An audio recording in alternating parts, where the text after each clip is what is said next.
Salam alaikum, chers amis. J'espère que vous allez bien. Alors, comme d'habitude, les premiers arrivés qui me fassent signe si vous me recevez parfaitement bien, si au niveau de la communication tout fonctionne. Comme vous le savez, aujourd'hui, j'aurai l'honneur de recevoir Mohamed Bajrafil. Pour tout vous dire, il est en train de s'installer puisque c'est quelqu'un de une personnalité très occupée et il nous fait l'honneur, le plaisir d'être là aujourd'hui pour échanger avec nous. Donc le temps qu'il arrive, qu'il s'installe, qu'il puisse se connecter à nous, vous nous faites signe pour nous dire que tout va bien. Nadlov, Redali, Nadia, salam alaikum. Farouk, salam alaikum. Donc je vois qu'il y a des gens qui sont déjà là, que vous êtes déjà présents. Faites-moi signe, hein, dites-moi si vous m'entendez bien et dites-moi d'où vous nous écrivez, parce que vous nous suivez, machallah, de partout. On a pas mal de connexions. C'est ça l'avantage d'Internet, de ces réseaux sociaux, c'est qu'on est connecté un peu partout dans le monde et on essaie de s'informer. Pas de son, me dit Habariza France. Et Swali me dit 5 sur 5. Donc Habariza France, essaye de voir de ton côté, parce que Swali me dit qu'il entend très bien. Admer Saïd, salam alaikum, mon frère. Je salue mon frère Admer Saïd, un des jeunes. Il n'est pas aujourd'hui, mais c'est pour moi, ça reste toujours un jeune avec qui j'ai travaillé au sein de Comor Mag. Donc, tonton Elina me dit que tout va bien, alhamdulillah. Donc, apparemment, le son marche bien. Donc, c'est Habar Zafaransa ou Zafrance, Zahabal Zafrance, où il y a un petit problème. Donc, voilà. Donc, alhamdulillah, on va accueillir aujourd'hui notre frère Mohamed Bajrafil. Moi, je vois qu'il est déjà installé. Il a l'habitude de ces technologies puisqu'il travaille aussi avec pas mal de médias dans le monde. Donc, on va le recevoir. Je peux vous dire qu'il est déjà là. Il s'est déjà installé. Vous ne le voyez pas encore en ligne. Vous n'avez que sa photo. Et avant de le recevoir parmi nous, je tiens d'abord, vous êtes déjà très nombreux, alhamdulillah, de la Réunion. Salam alaikum Nassif Iboura depuis la Réunion. Je salue ceux qui nous écoutent depuis la Chine, depuis le Canada, depuis le Sénégal, depuis l'Afrique, de manière générale, partout dans les 5 continents, aux États-Unis aussi, vous nous suivez. Donc, on me dit que le son, il est bon, alhamdulillah.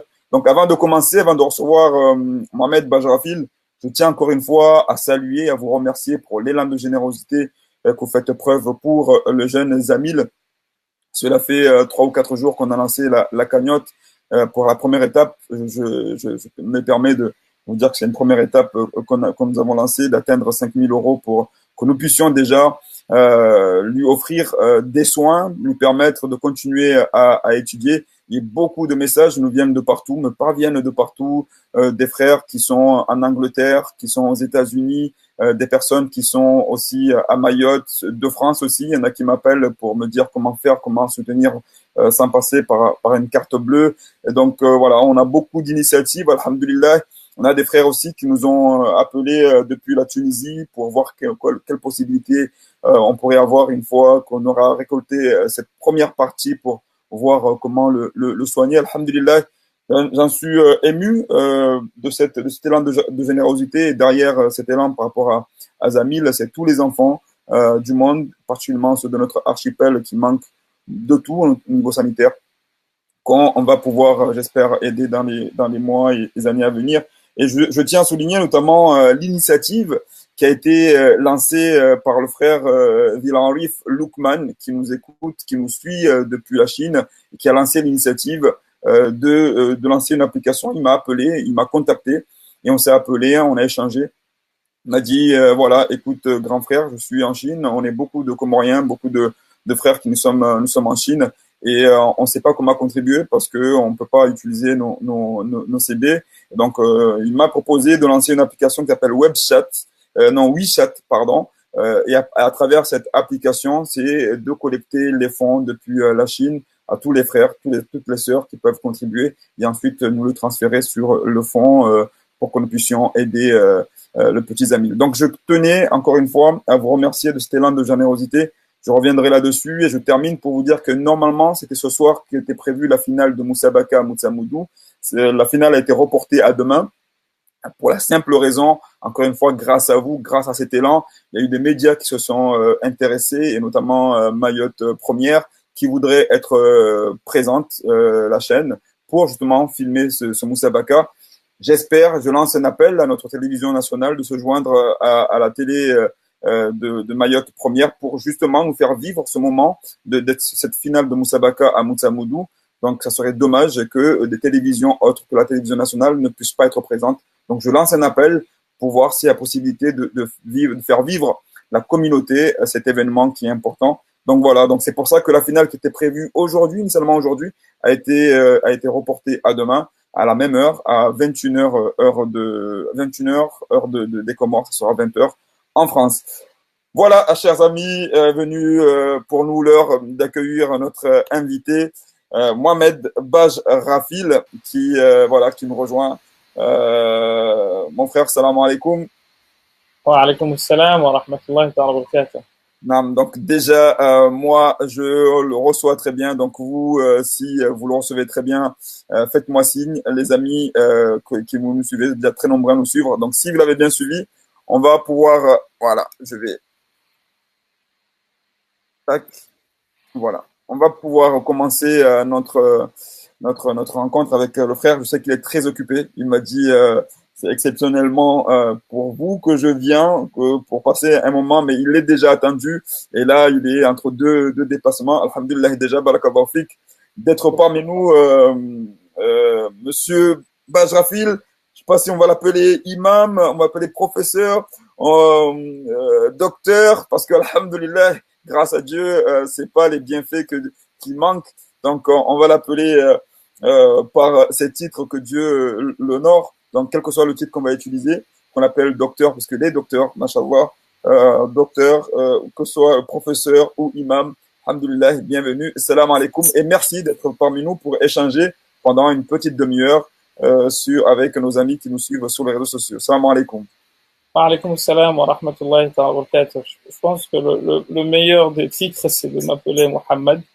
C'est le nom que mes parents m'ont donné et c'est le prénom du prophète sallallahu alayhi wa sallam. Tout le reste, c'est superflu, on partira pas avec à l'au-delà. Masha'Allah. Et encore une fois, c'est aussi important de rappeler les choix qu'on donne, les noms qu'on donne à nos enfants. Ça ne réussit pas toujours, alhamdulillah, mais quand on donne un beau prénom, il est Youssouf, Mohammed, donc ça permet peut-être aussi de raconter l'histoire à l'enfant et pourquoi pas d'avoir cette envie de suivre le chemin. Alors, avec Bajrafil, on n'a pas beaucoup de temps, donc on va commencer l'entretien avec vous. Je vais revenir sur deux petites polémiques qu'on a eues ces derniers temps au niveau de la communauté, mais aussi vous concernant par rapport à une qu'on a vue sur Massiwa, ce nouveau journal de Massiwa. On va le mettre en ligne pour suivre. Donc, il y a eu cette une qui a été publiée par Massiwa et qui a fait beaucoup parler, surtout par ceux qui n'ont pas lu l'article. Donc, avant de vous donner la parole, j'ai aussi avec moi, je me suis permis d'inviter le directeur de publication de Massiwa, Monsieur Idjabou Bakari. Assalamu alaikum. Alaykoum salam wa rahmatullahi wa barakatuh. Est-ce que vous parlez un peu plus fort pour qu'on puisse vous entendre? Oui, alaykoum salam wa rahmatullahi wa barakatuh. Très bien. Donc voilà, Monsieur Idjabou Bakari. Donc déjà, je vais vous présenter Massiwa, qui est le nouveau quotidien qu'on retrouve actuellement à Moroni tous les jours, édité tous les jours. Il y a quelques semaines de ça, vous avez fait une avec Mohamed Bajrafel et l'imam des Comoriens en France, et qui a porté à polémique, notamment par rapport au titre, sur des versets caducs. Et on a pu assimiler aussi bien au Moufti qu'à Mohamed Bajrafil qu'ils auraient signé cette pétition ou ce manifeste. Est-ce que vous pouvez me donner au moins quelques éclaircissements avant de donner la parole à Mohamed Bajrafil? Oui, en fait, c'est quelque chose, en fait, une polémique inutile, parce que ceux qui ont eu le plaisir, mais vraiment je dis le plaisir parce que les articles derrière, ils étaient bien écrits, bien signés avec des connaisseurs, des fins connaisseurs, à la fois des hommes et puis de l'histoire, en fait. Parce qu'il s'agit de Faisal Abdou, un journaliste comorien installé en France, et puis de notre frère, Mahmoud Ibrahim, qui ont signé cet article-là. Donc on ne peut pas les accuser de quoi que ce soit en fait. Il fallait seulement lire l'article pour s'en rendre compte. La une, c'était une question seulement pour savoir si tout le monde est d'accord là-dessus. On sait très bien qu'il y a eu deux positions sur la question. C'est pour ça qu'on est revenu dans l'article pour expliquer les positions des uns et des autres. Mais comme certains ont l'habitude maintenant apparemment de regarder sur notre page Facebook et de lire que des unes, en fait, ils se basent sur ça pour essayer de tirer des conclusions hâtives sans savoir de quoi on parle. Donc, il aurait suffi de lire l'article pour se rendre compte qu'il y avait deux positions différentes. La position du Moufti, qu'il a dénoncé un peu après, et puis la position de notre frère Bajrafil, que tout le monde connaît la position parce qu'il s'est prononcé sur plusieurs médias. Merci. Il n'y avait pas de confusion à avoir entre les deux. Merci pour ces éclaircissements, Monsieur Idjabou Bakari, directeur de publication de Massiwa, qu'on retrouvera. Je me permets aussi de vous annoncer qu'on retrouvera Massiwa au moins une fois par semaine pour essayer de nous parler de l'actualité et de ce qui se passe aux Comores. Donc, on recevra aussi bien des journalistes que le directeur lui-même qui vient nous faire un peu état dans les semaines à venir. Donc, restez avec nous. Je donne la parole à notre frère, notre invité, Mohamed Bajrafil, pour réagir justement sur cette une. On sait que vous n'avez pas réagi sur ça parce que c'est une polémique, une de plus. On le sait que quand on a des responsabilités, on est assujetti à pas mal de polémiques. Mais je voudrais aujourd'hui que j'ai la chance et l'honneur de vous d'avoir une réaction de votre part à ce sujet, Mohamed Bajrafil. بسم الله الرحمن الرحيم الحمد لله والصلاة والسلام على سيدنا رسول الله وعلى آله وصحبه ومن والاه وتبع هداه. D'abord, merci pour l'invitation, cher Benamir. Nous sommes aujourd'hui en 2018 dans un monde où tout va vite, y compris les amitiés. Et comme Dieu merci, nous sommes connus depuis maintenant plus d'une dizaine d'années et nous aimons et continuons à échanger comme le premier jour. Parce qu'encore une fois, ce qui nous unit, c'est rien d'autre que la fraternité en Dieu et le désir de servir notre pays d'origine comme on peut avec les maigres moyens qui sont les nôtres. On s'est connus dans des combats comme Massiwaman, etc. Et on a même travaillé ensemble dans Comore Mag, toujours pour et dans la promotion de la culture comorienne. Bien, Allah subhanahu wa ta'ala a fait que cette fraternité sincère se continue avec notre frère Mahmoud Ibrahim, dont a parlé tout à l'heure mon frère Idjabou, auquel je dis bonjour, ou plutôt bonsoir, parce que Comore, le soleil s'est déjà couché et je pense qu'ils ont fini la prière de Tarawih, ou ils sont en train de l'achever. Alors, je vous disais que c'est très rare aujourd'hui de voir des amitiés qui durent, mais également, c'est très rare également de voir des gens qui prennent le temps de s'asseoir pour s'informer. Tout est takeaway. Je dis souvent que, notamment à mes étudiants, tu passais 15-20 ans auprès d'un maître à apprendre quelque chose. On nous disait dans un petit manuel qui s'appelle Ta'lim al-Muta'allim et Tariqa al-Ta'allum, que l'on disait aux Comores très jeunes, que on disait dedans que tu ne deviendrais savant qu'à partir de l'instant où tu es capable d'écouter pour la millième fois la même chose. Histoire de vous dire encore une fois que la notion d'itération, de répétition, c'est la clé du savoir et c'est par là qu'on acquiert le savoir. Aujourd'hui, rien n'est vérifiable. On fait dire aux gens ce qu'ils n'ont pas voulu dire. On cherche des fois à régler des comptes avec ceci ou cela. Personnellement, j'ai la chance de ne pas être sur les réseaux sociaux, bien que j'y sois malgré moi. Parce que mes élèves tiennent une page Facebook, mais en réalité, j'ai dû échanger en tout et pour tout peut-être 2 ou 3 fois, maximum 4 fois, depuis que les réseaux sociaux existent, en tout cas sur Facebook. Sur Twitter, il m'arrive de tweeter de temps en temps, mais j'ai pas du tout de présence sur les réseaux sociaux parce que j'estime encore une fois que ça doit être un moyen qui nous permette, si vous voulez, d'aller approfondir des choses. Mais ceux qui veulent utiliser les réseaux sociaux pour apprendre ou qui les considèrent comme leur maître, je leur dis que c'est pas du tout la bonne, c'est pas du tout la bonne méthode. Donc il y a eu cet article. Alors comme j'ai mon frère Ijabou en ligne, je peux lui dire également que en effet, ceux qui ont suivi, parce que j'étais même pas là quand cela est sorti, j'étais à l'étranger, mais ceux qui ont suivi les médias en France, mais également un peu au-delà, ont vu quelle était ma position sur cette histoire de gens qui disent qu'il faut, il y a des versets du Coran qui doivent être frappés d'obsolescence, ce qui est pour moi une aberration, et surtout la preuve que ceux qui l'ont signé ne connaissent rien du tout au Coran, parce que tu ne peux pas savoir que le Coran ne peut pas être, il n'y a pas qu'une exégèse, mais il existe 1 million d'exégèses. Je pense personnellement en avoir parcouru plus de 300 qui sont de nature différente. C'est vous dire qu'il y a quasiment autant de manières de lire le Coran, et comme on a lu le Coran hier, eh bien il y a des choses, il y a des impondérables qui eux ne varient pas, mais il y a des choses qui, parce que nous avons des connaissances nouvelles, ne peuvent pas être vues de la même manière que, eh bien, on les a vues il y a ne serait-ce que 50 ans. Donc, le monde va à une vitesse si vite qu'on ne peut pas se permettre de dire que nous restons figés sur telle ou telle chose, alors que le monde avance. Donc, de ce point de vue-là, je pense que ceux qui ont suivi ont vu mes positions.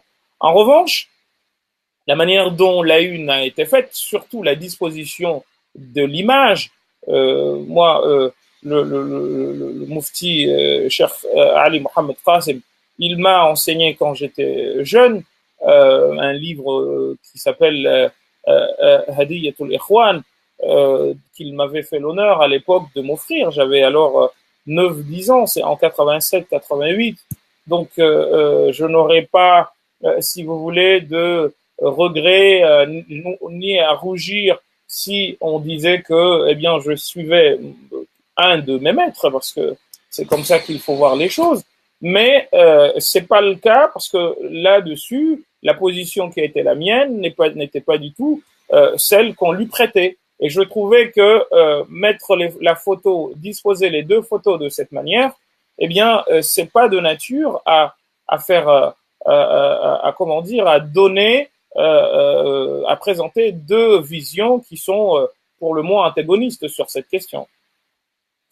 Merci, merci Mohamed Bajrafi. Donc on a reçu votre point de vue qui justement permet de clarifier ça. On va, avant de saluer notre frère Ijabou Bakari, lui demander est-ce qu'il nous attend dans Massoua cette semaine, et ensuite on continue notre échange avec Mohamed Bajrafi.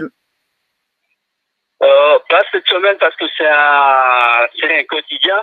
Donc demain à la une, c'est une histoire un peu rocambolesque en fait. Il y a la direction générale de l'énergie, des mines et de l'eau qui est un peu paralysée depuis 6 à 7 mois pour la simple raison qu'il y a eu un audit il y a 5 mois de ça. L'AFD a suspendu une subvention de 5 millions parce qu'il y a eu révélation après l'audit de à peu près 10 000 euros de frais de dépenses injustifiées. Ce qui fait que les salariés qui étaient employés à partir de contrats de l'AFD se retrouvent sans solde depuis 7 mois. Du coup, ils travaillent pas, ils ont décidé de prendre un congé. Donc merci, tout ça sera retrouvé demain dans Massiwa. Merci à Ijabou Bakari d'avoir été avec nous depuis Moroni, et on vous dit à très bientôt, Inch'Allah, et très bonne fin de mois de Ramadan. Très bonne continuation. Merci. Alors, j'avais dit qu'il y avait deux polémiques, on vient d'éteindre la première, qui n'était pas une, puisque c'était juste une manière de lire et de voir cette une, et de ceux qui n'ont pas lu le contenu ont dû se faire des idées sur justement votre position. La deuxième petite polémique que j'ai envie de traiter avec vous, on va pas rester très longtemps là-dessus. Il y a quelques temps, quelques semaines, quelques jours, j'ai reçu un frère ici, un frère de Tidier, pour nous parler d'une affaire qui a beaucoup fait de bruit. C'est l'affaire de viol sur le procès qui a eu lieu dernièrement. Donc on a tenu à signaler que cela n'avait rien par rapport à la ville de Tigué, dont vous êtes aussi originaire. Mais c'était ce qui avait choqué, c'était la position de certains notables qui notamment avaient révoqué une partie de la famille, puisque c'est une même famille, et tous ceux qui soutenaient les victimes. Donc très rapidement, votre position là-dessus, votre regard, et nous donner aussi votre point de vue avec curiosité. Je pense que la question de la sexualité en général dans les pays musulmans, la manière de la traiter est quelque peu à revoir. Et c'est pas quelque chose qui serait propre aux Comores. Le monde a changé encore une fois, comme je le disais à l'instant, et il y a des choses qui doivent être abordées de manière claire et nette. Quand il y a une histoire de viol, il ne faut pas chercher à cacher sous les draps des choses sous prétexte que ceci ou cela. Et je pense que dans notre culture, eh bien, il y a une part d'omerta que l'on impose ou par laquelle on frappe certains faits divers de cette nature, alors qu'en réalité, ils ne mériteraient pas d'être cachés. Aujourd'hui, une fille qui a été victime de viol, notamment dans sa plus tendre enfance, eh bien, c'est un monde que l'on a détruit. Et il faut être intransigeant là-dessus. Il faut qu'aussi les gouvernants, autant ici que là-bas et dans tous les pays du monde, soient intransigeants là-dessus. Quand une personne est accusée de viol et qu'elle est condamnée, il faut qu'il y ait condamnation sévère, parce qu'encore une fois, c'est pas une personne, c'est pas une fille qui a été violée, c'est pas un enfant qui a été violé seulement, c'est un monde qui a été violé. Et puis on s'en est pris à ce que l'humain a de plus cher, c'est-à-dire ce côté innocent, l'innocence de l'enfant. On ne peut pas faire comme si de rien n'était. Alors encore une fois, le problème dans nos sociétés, c'est qu'il y a beaucoup de quand dira-t-on.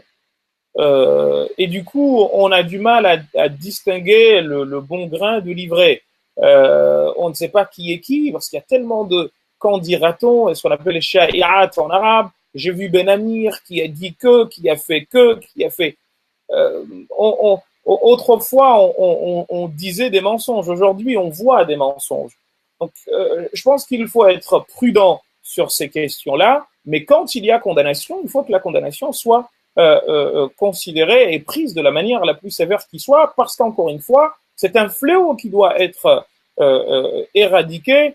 Je pense à ceux qui profitent de leur position de maître d'école coranique ou maître d'école tout simplement, ou d'autres positions qu'ils peuvent utiliser pour, n'est-ce pas, faire tout et n'importe quoi, parce qu'encore une fois, c'est pas propre aux Comores, hein, ni à la ville de Tijet ou je ne sais où. Il faut aussi arrêter de fabuler. C'est un problème mondial, c'est un problème humain. Il y a parmi les humains des gens qui ont des comportements qui n'ont d'humain que le nom et qui méritent vraiment d'être condamnés. Vous savez, des fois, on en vient à traiter certaines personnes de bêtes, mais en réalité, c'est faire du tort aux animaux que de leur coller des choses qu'ils ne font jamais.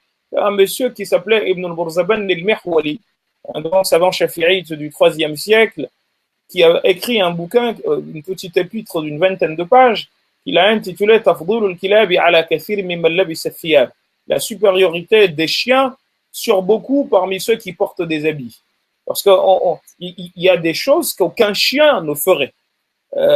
Mais des humains les font. Le Shafi'i disait Na'ibu zamanana wal 'aybu fina wa ma li zamanina 'aybun siwana. Nous sommes toujours en train de critiquer le temps alors que le tort est en nous, le défaut est en nous. Wa ma li zamanina 'aybun siwana. Et les temps n'ont pas d'autre tard que nous-mêmes. Nahju zamana bi ghayri dhanbin. On est toujours en train de critiquer les temps auraient changé, etc.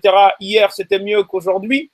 Alors que si le temps parlait, il dirait que en réalité, c'est nous qui rendons le temps mauvais. Donc, hier et aujourd'hui, le temps est le même, le soleil se lève de la même manière, mais c'est les hommes qui sont mauvais. Et alors, il dit, parce que c'est un peu long,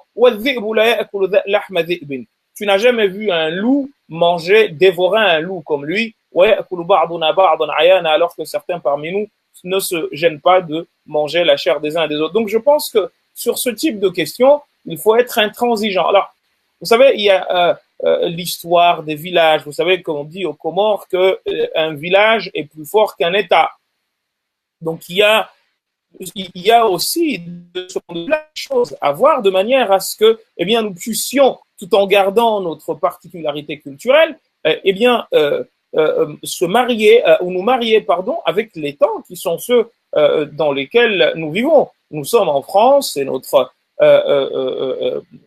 pays d'accueil, patrie d'accueil, en tout cas me concernant, il y a des lois, et quand les lois passent, il faut aussi que nous les respections. Chercher à vouloir empêcher qu'une décision de justice ne soit rendue par le biais de je ne sais quel truchement, c'est quelque chose qui, de mon point de vue, me laisse perplexe et sans voix. Mais encore une fois, il faut éviter d'accabler les gens d'une ville parce que cela voudrait dire que tous ceux qui sont de cette ville pensent d'une manière ou d'une autre. Je suis contre l'essentialisation.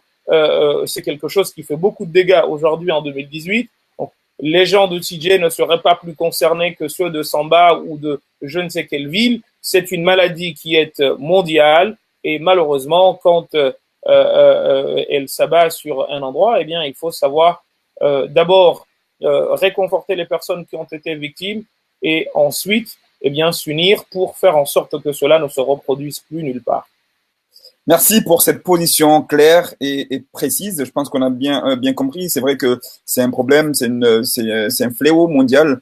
On parle du viol, mais on sait en Occident notamment, on parle de ce qu'on appelle la promotion canapé, quand une jeune fille, une jeune femme veut aller chercher un boulot et malheureusement on sait ce qui se passe dans notre pays où le travail est rare. Cela fait partie des sujets que nous pourrons traiter dans les semaines, mois à venir, parce qu'effectivement, ce n'est pas un problème qui est simplement lié à une ethnie, une communauté, une religion ou un village ou un pays, mais c'est un fléau mondial. En tout cas, merci d'avoir été clair et précis à ce niveau-là et d'avoir encore une fois précisé que ce n'est ni la ville de Tidié, ni donc une communauté bien précise, mais c'est un fléau mondial qu'il faut complètement condamner et éradiquer. Donc, on va maintenant intervenir sur un sujet qui vous est propre aussi. Aujourd'hui, en France, alhamdoulilah, vous faites partie de ces personnalités qui interviennent sur le débat public pour donner une couleur différente à notre, en tout cas un écho positif à notre religion. La dernière fois, on vous a vu sur un média, on vous a demandé, on vous a interrogé sur la religion, sur l'islam. Vous avez répondu cette belle phrase que la religion de Dieu se porte bien, mais c'est la religion des hommes qui se porte mal. Et aujourd'hui, vous avez édité un premier livre qui s'appelait L'Islam de France, l'an 1. Aujourd'hui, vous nous avez sorti ce livre chez l'éditeur, pour ne pas que je dise des bêtises, chez Plein Jour, c'est bien ça, chez Plein Jour. Donc, ce livre, Réveillons-nous, donc lettre à un jeune Français musulman. Avant de parler brièvement de ce livre, je voudrais, parce qu'on nous a beaucoup sollicité, en tout cas, on m'a beaucoup sollicité dès lors, alors que j'essayais de publier l'info le plus tard possible que je recevrais Mohamed Bajrafil. Donc, mais on a reçu pas mal de questions. Et comme on est dans ces derniers jours de ce mois béni, que Dieu nous permette de vivre, d'en vivre d'autres et d'avoir une pensée pour ceux qui n'ont pas pu terminer ce mois, qui nous ont quittés. Parce que c'est une chance de vivre ce mois et d'être dans ces derniers jours. Et c'est avec beaucoup de tristesse que nous allons le quitter. Il y a des personnes qui m'ont demandé de vous poser 2 ou 3 questions concernant la zakat. Alors, on a vu tout à l'heure cet appel à la solidarité que nous avons lancé il y a quelques jours pour ce jeune Zamil. Il y a une personne qui m'a demandé est-ce que le fait de sortir la zakat pour lui, donc de cotiser dans cette cagnotte, est-ce que c'est une zakat compte comme zakat el-fitr ou c'est une simple aumône? Est-ce que vous pouvez nous répondre sur cette première question? J'enseigne sur la deuxième, comme ça après je vous laisse répondre. La deuxième question, elle concerne beaucoup de personnes et notamment beaucoup de nos sœurs qui sont dans une situation de monoparentalité. Elles élèvent seules leurs enfants, elles ont souvent la charge de manière générale de leurs enfants. Leurs pères, elles sont divorcées devant Dieu et à la mairie pour certains qui sont passés au niveau civil, mais elles sont à la charge de leurs enfants. Donc, elles me posaient la question de savoir est-ce que c'est à cette mère-là de sortir la zakat pour les enfants ou c'est au père d'être à la charge tant que les enfants ne sont pas majeurs, même si lui, il n'est plus dans le domicile, même si lui, on va dire, n'intervient plus dans l'éducation des enfants. Monsieur Bajrafil. Alors, la première question qui est celle du jeune vaillant Zamil que vous avez eu la bonne idée de parrainer et de demander à ce que les gens aident. Une petite histoire personnelle, vous savez, je sais plus quel âge il a, mais à un âge pas très différent du sien, pas très loin du sien, ou peut-être le même. Non, nous, on faisait des concours de Sabarqat al-Qur'an, de lecture du Coran pendant le mois de Ramadan. Vous connaissez. Il y avait un chef, un des disciples de mon papa, s'appelle Cheikh Burhan Abu Bakr, qui nous a quittés l'année dernière, Allah arhamhu. Et on faisait des concours du Coran, et de le voir comme ça me rappelle beaucoup de souvenirs personnels, et j'espère, Inch'Allah, que eh bien, il deviendra une grande personne, et je prie Allah subhanahu wa ta'ala qu'il le couvre de sa miséricorde et lui enseigne encore plus de choses, Inch'Allah. Mais en réalité, derrière le jeune Zamil, c'est toute cette enfance ou toute cette jeunesse qui, aux Comores, se retrouve sans rien. Il y a des génies là-bas, franchement, mais qui ont le tort d'être un peu différents de la masse. J'avais écrit il y a peut-être un an ou deux un petit article comme ça, ou plutôt j'ai griffonné quelque chose que je crois certains médias avaient repris sur le fait que un jeune garçon d'origine comorienne faisait des camions en miniature, faisait des maisons. C'est un génie extraordinairement beau et fort. Mais j'ai envie de dire, comme lui, il en existe des dizaines de milliers, voire des centaines, mais qui malheureusement ne sont pas prises en charge. Et j'aime pas le mot normal, ils sont normaux. C'est ceux qui ne voient pas leur normalité qui sont pas normaux. Ils n'aiment pas qu'on dise masquine, comme on dit en comorien, pauvre d'eux. Non, ils ont un droit sur nous et nous avons un devoir vis-à-vis d'eux. Donc il faut comprendre que derrière ce garçon, eh bien, il y a un nombre incalculable d'enfants qui se retrouvent condamnés parce que, eh bien, n'ayant pas les moyens de faire ceci ou cela, ou parce que n'étant pas nés dans la bonne famille, on sait qu'il n'y a pas de structure, notamment pour tout ce qui a trait à l'autisme. J'ai la chance d'avoir dans ma famille, je dis bien la chance, 2 enfants autistes, l'un de ma sœur et l'autre de mon grand frère qui m'a élevé, qui est mon deuxième père. Eh bien, c'est des génies, wallah al-azim, et tu vis avec eux, mais un amour profond. Mais malheureusement, beaucoup parmi eux sont livrés eux-mêmes, on les traite de daba, comme on dit en langue vernaculaire aux Comores, on les traite de fous, ils sont enchaînés, mais pas seulement aux Comores. Les pays musulmans sont de ce point de vue-là, et pas seulement des pays musulmans, mais les pays du tiers-monde, sont de ce point de vue-là très très en retard. On voit beaucoup parmi les personnes que l'on voit enchaînées aux Comores, je parlerai encore une fois de ce cas que je connais, mais également au Maroc, en Algérie, parce qu'il y a quasiment les mêmes situations, même si les situations sont un peu meilleures ou un peu bonnes par rapport à la nôtre. Les gens qui sont ligotés, on va chercher des marabouts à 2 francs 6 sous qui vont monnayer contre je ne sais quoi, des ruqya, ou il y a des ruqya thérapeutes. Maintenant, c'est devenu un grand business qui, quand on veut gagner de l'argent, on se lance dedans. C'est pas des fous. Il y a besoin de structures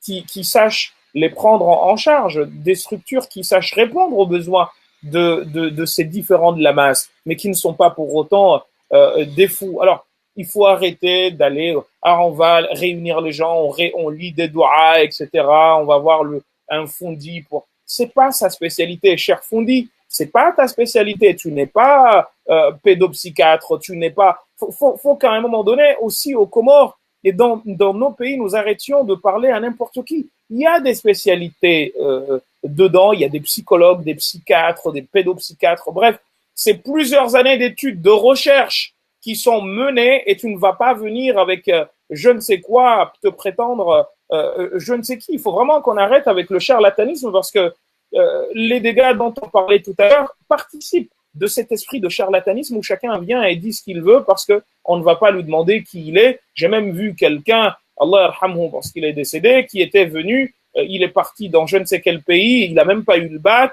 il a dû finir ses études en troisième, il est rentré de ce pays et il est devenu médecin et les gens allaient le voir. Alors, tu dis, mais c'est n'importe quoi. Alors qu'il a même pas fait 3 ans à l'étranger, il est revenu aux Comores, tout le monde allait le voir et tout le monde disait, mais il est très fort, le médecin intel. C'est vraiment, je sais pas comment vous expliquer, mais vraiment, il faut mettre fin à cette manière de voir les choses, à ces pratiques charlatanesques, parce que, encore une fois, c'est pas de nature à concilier, n'est-ce pas, notre culture avec les réalités qui sont celles du monde d'aujourd'hui. Pour répondre maintenant à votre question, on peut donner zakat al-fitr à ce garçon parce qu'il est dans le besoin, mais cela ne nous empêche pas aussi de lui tendre la main, tant par ce qu'on appelle zakatul mal, l'impôt à donner sur l'argent que l'on a mis de côté. Alors en France, c'est l'équivalent à peu près de 2980 euros ou autour, en tout cas aujourd'hui, parce que ça dépend du cours de l'or et de l'argent. Donc cette année, on est à peu près à 2900 et des brouettes. Donc quelqu'un qui a mis de côté 2900 euros pendant une année, eh bien, lorsque l'année vient, cette personne peut donner ou doit donner, pardon, l'équivalent de 2,5% de cette somme. Et cet enfant mérite la zakat. Mais j'ai envie de dire aussi, c'est à l'État comorien d'y mettre aussi les moyens, parce que vous êtes très généreux, cher Benamir, et on doit le faire. Il y a des orphelins qui sont livrés à eux-mêmes. On n'a pas le droit de dire ce que l'on fait, donc je ne vous dirai pas ce que l'on fait derrière, mais il y a des gens qui sont dans le besoin, des enfants, des dizaines, voire des centaines d'enfants qui sont dans le besoin et qui doivent être pris en charge. Il y a certaines organisations arabes et internationales qui essayent, mais les besoins sont si énormes que personne ne peut prétendre pouvoir les juguler avec une ou deux actions. Donc, il ne faut pas qu'on s'arrête aux petits zamil. Vous savez, on dit en arabe que ce qui ne peut pas être entièrement pris ne mérite pas d'être entièrement rejeté. Donc, c'est bien, Benamir, que vous ayez pris le petit zamil et que vous ayez appelé à ce qu'on le soutienne. Mais sachez que des zamils, il en existe des dizaines, voire des milliers. Il faut vraiment que nous pensions à lui, donc que nous pensions à eux. On peut leur donner zakat al-fitr. La deuxième question. La question, je vais prolonger cette question, c'est par rapport aux personnes qui sont notamment, parce que le petit zamil, il est aujourd'hui en juin, les personnes qui sont notamment en France ou à l'étranger, puisque souvent on est sur pas mal d'avis qui nous demandent que la zakat al-fitr doit être sortie aux personnes nécessiteuses qui sont dans le pays où nous vivons. Donc la question était celle-là, c'était pour savoir est-ce qu'en étant en France, c'est la majorité, c'est l'avis de la majorité des savants musulmans. En tête l'imam al-Ghazali qui dans Ihya Ulumuddin, son encyclopédie de droit musulman, dit qu'il est haram de sortir la zakat, pas seulement zakat al-fitr, mais la zakat même zakatul mal, de la sortir du pays dans lequel l'argent a été récolté.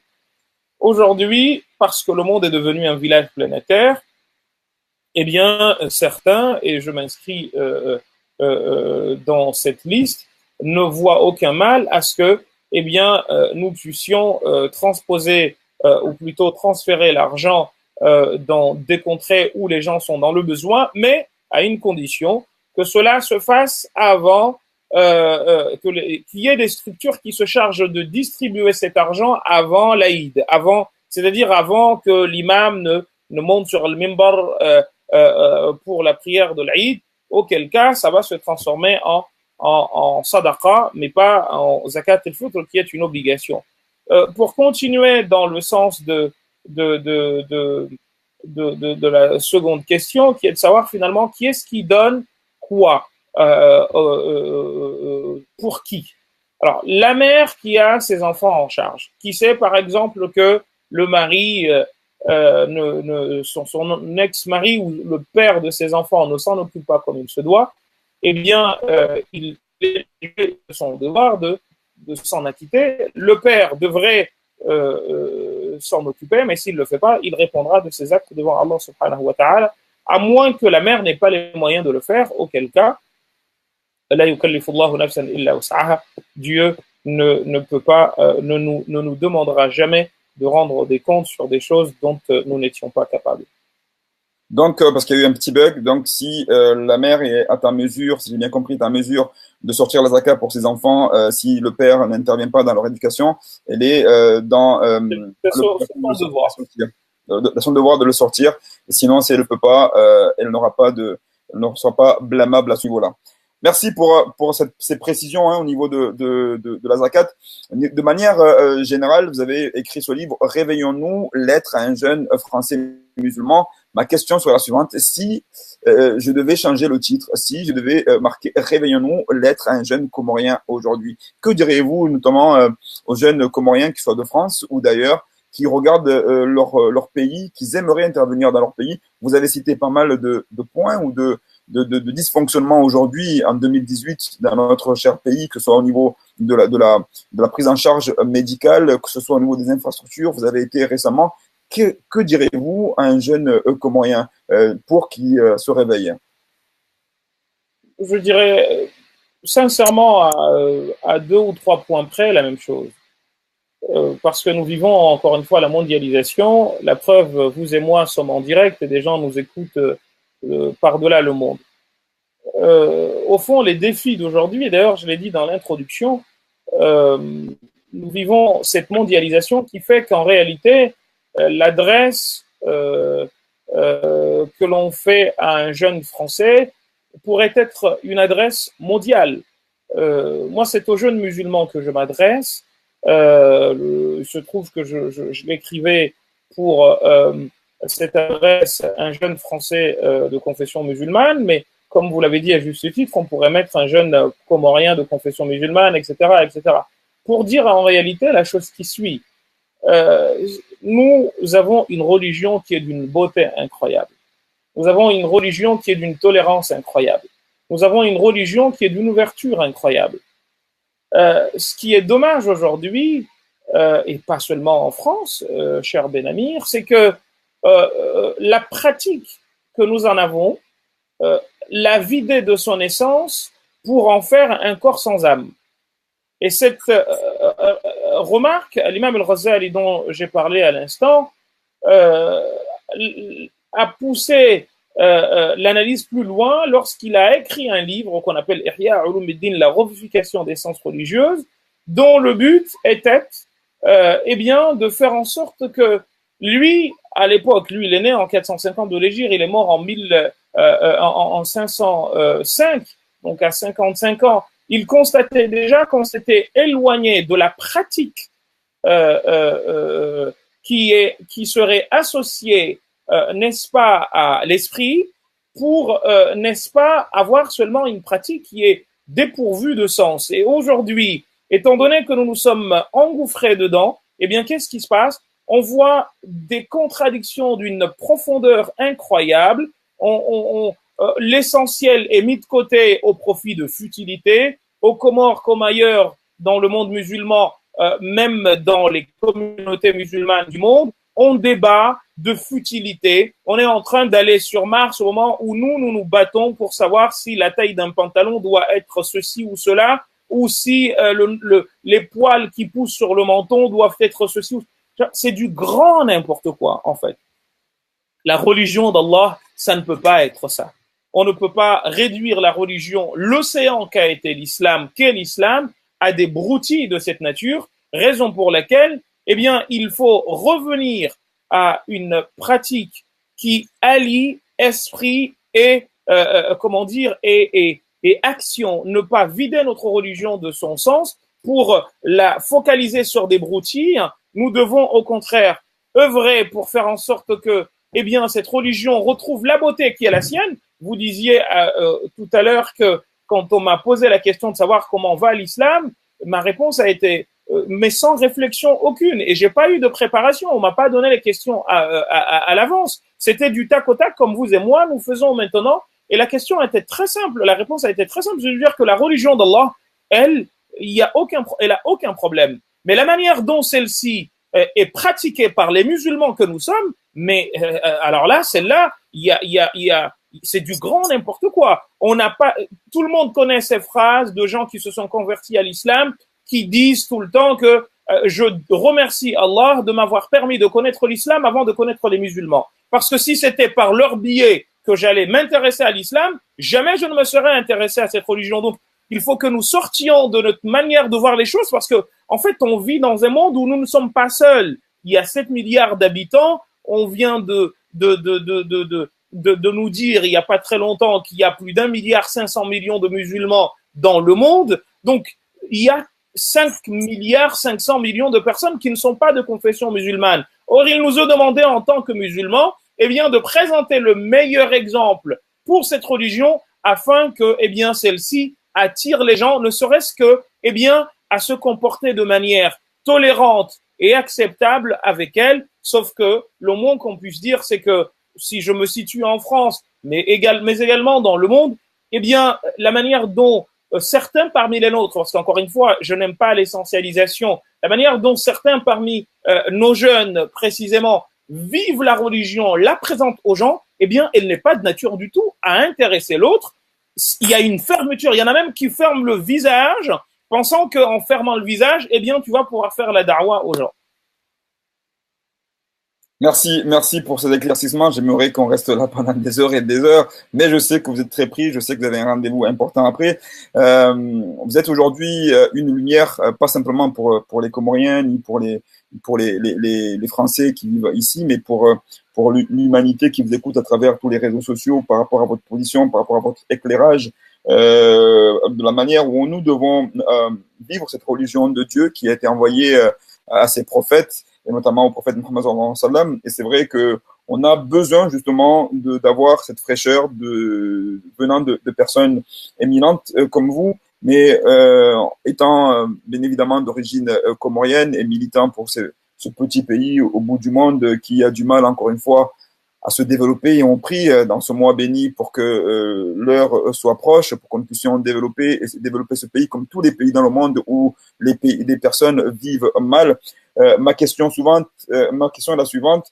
Aujourd'hui, il y a quelque temps, peut-être un peu moins de 2 ans de ça, il y a dans un pays occidental que tout le monde connaît bien, il y a eu un jeune qui s'est révélé, et qui a marché et qui aujourd'hui est à la tête d'un pays. On a aujourd'hui dans notre pays certaines lumières qui s'éveillent. Est-ce que on pourrait un jour imaginer un Badrafil qui pourrait venir donner de sa lumière, donner de son temps, donner de sa science pour justement apporter à notre pays ce qui a besoin aujourd'hui, parce que ce qui nous manque honnêtement, c'est avoir des personnes qui ont la conscience humaine, qui pensent aux hommes avant de penser à leur propre personne et à penser au matériel. Parce qu'aujourd'hui, des gens comme Bazrafil, des gens comme Rasfan Zani que j'ai reçu ici, ou d'autres, il y en a plein, je ne vais pas tous les citer, sont aujourd'hui aussi dans une démarche de réflexion pour le pays.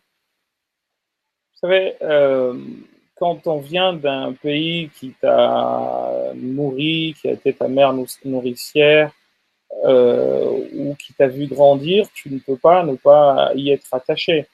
En revanche, moi, je suis quelqu'un par nature de très modeste, vraiment. Alors, j'aime pas qu'on me traite pour ce que je ne suis pas.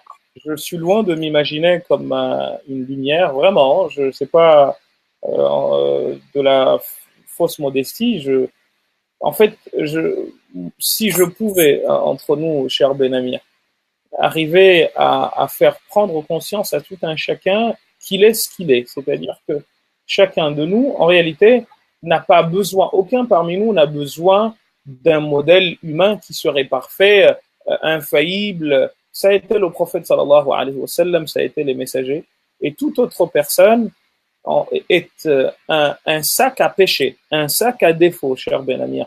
Il y a un monsieur qui s'appelait Abul Atahiya, un grand poète arabe, qui disait parmi les bienfaits de Dieu en direction de l'homme, il y a le fait que nos péchés ne tuent pas.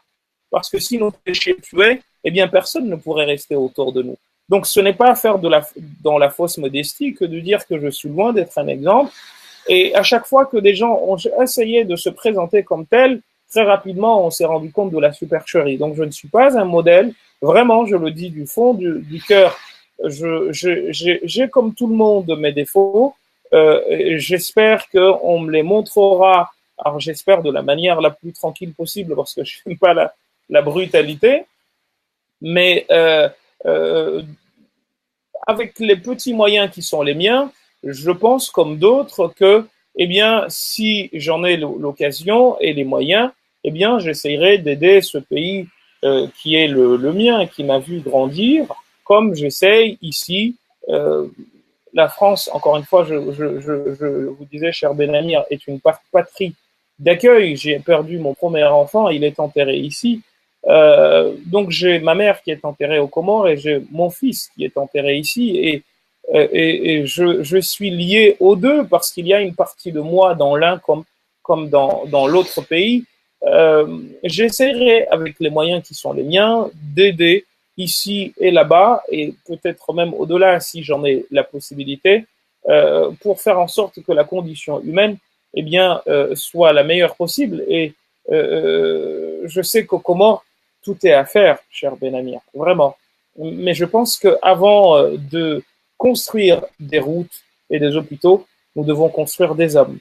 On disait autrefois que, eh bien, al-insan qabla al-bunyan, l'homme avant la construction, was-sajidu qabla al-masjid, et la personne qui se prosterne avant la mosquée. Aujourd'hui, malheureusement, étant donné ce que je vous disais tout à l'heure quant au fait que nous avons perdu dans la pratique et la compréhension de notre religion les priorités, eh bien, tout est mis à l'envers. On va construire une mosquée alors que celui qui va y prier, eh bien, n'a même pas de quoi manger, il va même pas pouvoir s'y rendre.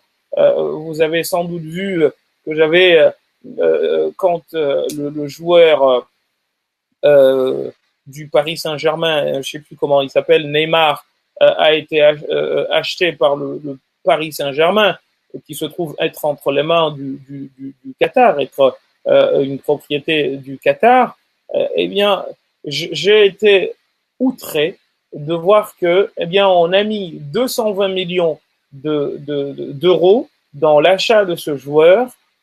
C'est des musulmans qui ont investi tout cet argent, alors que quelque temps avant, je voyais que la Banque mondiale, le Fonds monétaire international, était parti aux Comores pour exiger du gouvernement comorien que son budget ne dépasse pas 162 millions d'euros. Enfin, c'est aberrant de dire que nous vivons sur la même planète et c'est choquant, d'autant plus que ça vient d'un pays qui se dit musulman, qui n'est pas ignorant de ce que vivent les Comores ou encore une fois des jeunes comme Zamil, pour encore parler de lui, eh bien, sont livrés à eux-mêmes, n'ont personne pour s'occuper d'eux. Vous savez, un jour viendra où tous ces comptes-là seront rendus. Un jour viendra où et on fait comme si la vie ne continuait pas. Vous savez, nous qui sommes aujourd'hui jeunes ou plutôt jeunes parents, nous avons été enfants il y a à peine 10-20 ans. Je vous disais qu'il y a 25 ans, 26 ans, j'étais ce Zamil. Et même la djellaba qu'il a portée, j'en avais une de cette couleur. On était dans ces conditions-là. On n'avait pas de quoi manger.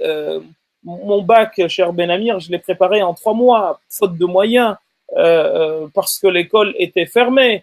Et pourtant, j'avais été reçu par le président de la République l'année d'avant, et on m'a donné un cadeau pour des résultats. Mais l'année d'après, on a été livré à nous-mêmes. L'école publique n'a pas ouvert, et ceux qui avaient les moyens dans une école privée, ils y sont partis et la rentrée a eu lieu en octobre. Et moi, j'ai seulement pu aller à l'école Abdulhamid en février. Je vais vous donner un scoop. L'école Abdulhamid, et je la remercierai jamais assez, a dû faire le bulletin du premier et du deuxième trimestre parce que j'étais pas là-bas.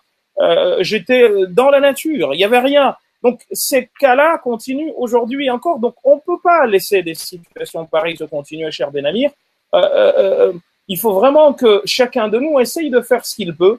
Vous savez, on dit tout le temps, on montre tout le temps du doigt les ceci, les cela, ceux qui dirigent, ceux qui font ceci et cela. Ils ont leur part de responsabilité qui est énorme parce qu'ils doivent donner, c'est eux qui doivent donner le là. Mais je pense que ce qui doit être changé avant et après tout, c'est notre manière à nous de penser. Vous savez, on a été éduqués aux Comores dans l'esprit du budget. On dit c'est du budget. Alors budget, ça veut dire budget, ce qui veut dire gratuit en comorien. On te dit, on nous a appris que quand tu as une fonction ministérielle ou une direction quelconque et que tu ne voles pas, on va t'insulter. Non, tout cela doit être changé parce que le jour où, parce que quelqu'un aura été condamné pour avoir volé, les gens de son village n'iront pas voir le président ou je ne sais qui pour intervenir en sa faveur. Ce jour-là, je vous garantis, cher Benamir, les Comores et les Comoriens se réveilleront. Mais tant que cet esprit de villagisme et de régionalisme régnera, eh bien, les Comores ne sont pas prêts de se relever. En tout cas, merci. Le temps de notre entretien prend fin. On a fait 1 heure pile poil, et alors qu'on était parti pour une petite demi-heure. Merci encore sur ces sages paroles. Construisons des hommes avant de construire des autoroutes, des routes et des hôpitaux. Voilà les sages paroles du docteur, enseignant, imam Mohamed Badrafil, même s'il n'aime pas tous ces titres-là. Allah lui a donné et il faut lui rendre, alhamdoulilah, car il ne les a pas eu en dormant, mais c'est en se levant, en essayant de travailler chaque jour que Dieu fait, en suivant les traces de son père, que Dieu lui fasse miséricorde, ainsi qu'à tous nos parents, Inch'Allah, amin. Donc aujourd'hui, c'est vrai qu'il nous expliquait qu'aujourd'hui, nous sommes tous petits amis, nous sommes tous des mourants. Dernièrement, je regardais une vidéo que vous devez connaître de notre frère Ali Banat, qui nous a quittés il y a quelques jours.